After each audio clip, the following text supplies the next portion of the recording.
இன்றைக்கி என்ன பார்க்க போகிறோன்னா ஒரு மாரல் ஸ்டோரி பார்க்க போகிறோங்க. அதாவது ஒரு ஃபாரஸ்ட்டு. அந்த ஃபாரஸ்ட்டில் வந்து என்னென்னா யானை இருக்குது.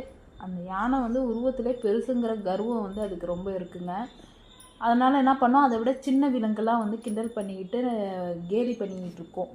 அந்த டைமில் என்ன ஆச்சுன்னா, ஒரு எறும்பு ஆப்போசிட்டில் அது உணவு சேகரித்து அதோட எறும்பு புத்துக்குள்ளே போயிட்டுருக்க டைமில் இந்த யானை அந்த எறும்பை பார்த்துருச்சு. இது சும்மா இருக்குமா?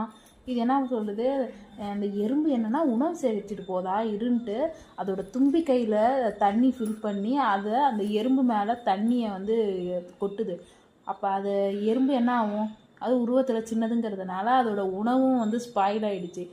கடைசியில் வந்து எறும்பு வந்துட்டு பார்த்துக்கிட்டு கெஞ்சி தாங்க கேட்டிருக்கு, என்னை விட்டுரு, எனக்கு வந்து உணவு வீணாக்காதுன்ட்டு. அப்பயும் யானை கேட்கல.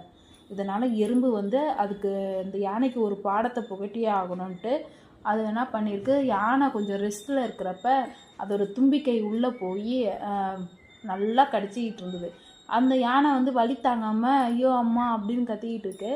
அப்போ என்னென்னா யானை யோசிக்குது, ஆமாம் உருவத்தில் வந்து நான் இது சின்னதாக இருந்தாலும் நம்மளுக்கு எவ்வளோ வலியை தருது, என்னை மன்னிச்சிடுன்னு அந்த எறும்புக்கிட்ட சொன்னவொடனே அந்த எறும்பு அப்போ தாங்க வெளியே வருது.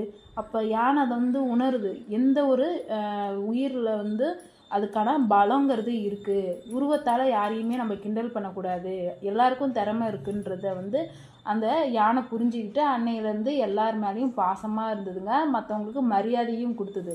அவ்வளோதாங்க இந்த ஸ்டோரி. அப்படியே லைக் பண்ணிவிடுங்க. தேங்க்யூ.